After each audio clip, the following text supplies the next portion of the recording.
தன் தேசத்தின் குடிகளுக்கு தவிச்ச வாய்க்கு தண்ணி தர முடியல. தண்ணி வேணுமானே எங்க ஐயா கேட்டாப்ல, அந்த போத்தல் எடு.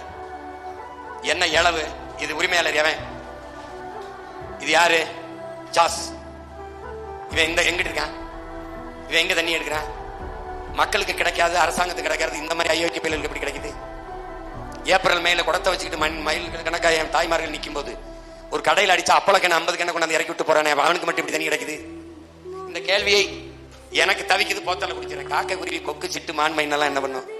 இதை சிந்திக்காத என்ன நீ இறை மக்களா இருந்து என்ன பண்ண போற? 5 வேளை தொழுது என்ன பண்ண போற? அனுதினமும் ஜெபிச்சு என்ன பண்ண போற?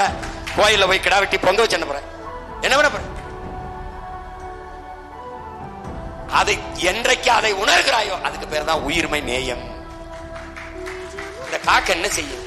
இந்த கொக்கு என்ன செய்யும்? இந்த புறா என்ன செய்யும்? வலையொலி இருக்கு, தட்டுங்க. தொழில் விடும் உரிமைகள் புரட்சி.